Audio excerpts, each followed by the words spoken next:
Olá, estudante!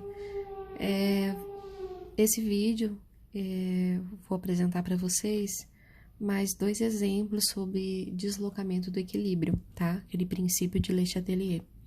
Então, na semana anterior, eu enviei um exemplo em vídeo para vocês e junto com esse vídeo eu vou mandar algumas atividades. Então, para que vocês, para que o desempenho de vocês seja melhor, assistam esse vídeo, tá? E para tirar as suas dúvidas. Então, esse exemplo 2, nós temos um sistema químico que está em equilíbrio. Como que a gente identifica o equilíbrio? Não pode esquecer que é pela dupla seta. Então, quando você vê essas setas nos dois sentidos, né? É a mesma coisa que está para a direita e para a esquerda, tá? Então, isso significa que essa é uma reação em equilíbrio. Os reagentes formam os produtos e os produtos podem interagir e voltar a ser o reagente.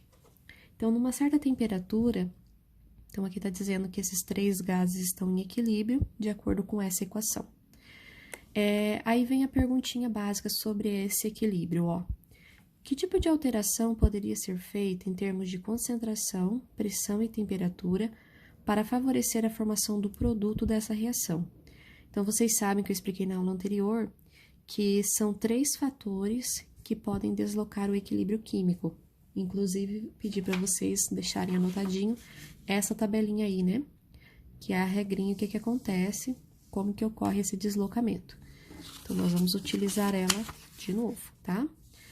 Aqui o exercício, ele está dizendo o que você pode fazer com a concentração, pressão e temperatura para favorecer o produto. Então, não podem esquecer.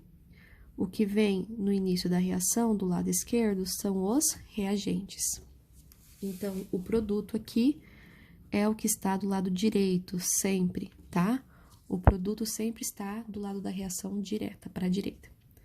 Então, nós vamos ter que pensar o que faria, o que a gente pode fazer para favorecer o produto. Ou seja, se quer favorecer o produto, nós vamos ter que propor aqui situações que desloque esse equilíbrio para a direita. Então, primeiro nós vamos falar de concentração. Pela regra da concentração, qual que são as duas regras? As seguintes, ó. Quando você aumenta a concentração de um participante, a reação se desloca para o lado oposto.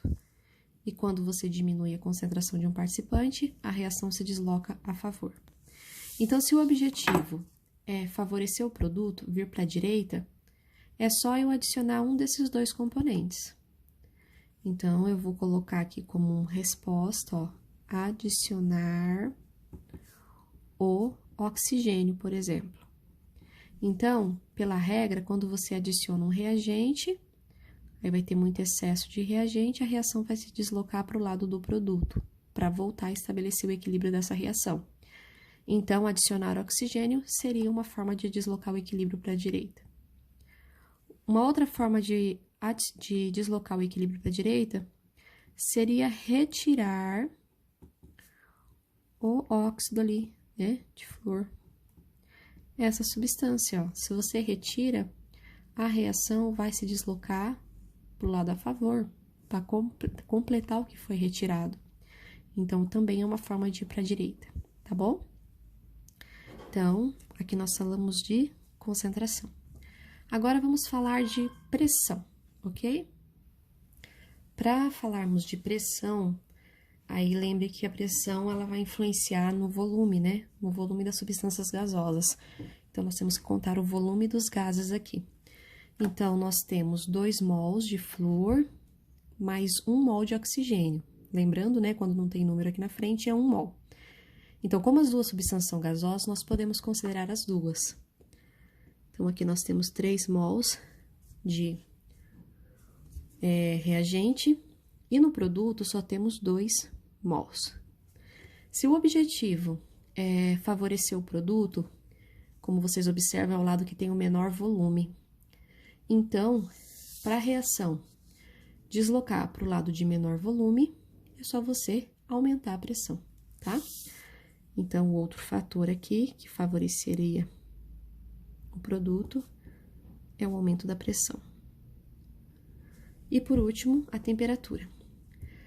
Para falarmos de temperatura, tem que observar se a reação é endotérmica ou exotérmica, né? Então, aqui o ΔH positivo significa que essa reação é endotérmica para a direita. Então, ela está absorvendo calor. Então, para a direita, ela é uma reação endotérmica. O inverso, então, seria o exotérmico. Então, se o objetivo é ir para a direita, então aqui, ó, que é o lado endotérmico, para você favorecer o lado endotérmico, você sempre tem que aumentar a temperatura. Então, aqui também será a resposta, o aumento, tá? No caso aqui, o aumento da temperatura, certo? Então, aqui tem 4 exemplos, né, de alterações que favorece o produto, ok? Exemplo 3. Nesse exemplo, nós temos mais uma reação em equilíbrio, tá? E agora, o exercício pede para eu determinar o sentido do deslocamento. Vou determinar se a reação ela vai deslocar para a direita ou para a esquerda, ok? Então, aqui nós já temos as opções, então é só analisar. Aumento da concentração do O2. Então, o O2 aqui é reagente.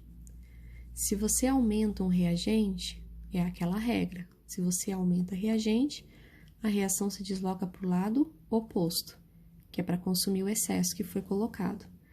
O lado oposto aqui, então, é direita. Próxima pergunta. Se diminuir a concentração do SO2. Não confundam, observam bem onde está esse componente, tá? O SO2 é esse primeiro, esse aqui é a diferença, que é SO3. Então, nós estamos falando desse reagente aqui. Se você diminui a concentração, olha só, regrinha, sempre ter a tabela em mãos. Se você diminui a concentração, você vai deslocar a reação para o lado a favor dela. Porque se está diminuindo a concentração, você tem que repor o que foi diminuído, o que foi retirado. Então, essa substância está do lado esquerdo. Então, essa reação, ela se desloca para a esquerda. Próxima opção. O que acontece com essa reação se ocorrer aumento da temperatura do sistema? Então, vamos lá, ó. Falou de temperatura, olha o ΔH. ΔH menor que zero. Se é um valor menor que zero, é um valor negativo, ou seja, essa reação é exotérmica. Então, para a esquerda seria endo. Conseguiram entender a diferença? Isso aqui é importante, ó. O primeiro exemplo, ΔH era positivo, então a direita era endo. Esse segundo exemplo, o ΔH é negativo, então para a direita é exotérmica. Então, pela regra, quando aumenta a temperatura, a reação sempre se desloca para o lado endotérmico. Então, essa reação, nesse caso, se desloca para a esquerda. E se diminui a temperatura, aí vai para o lado exo, que é direita.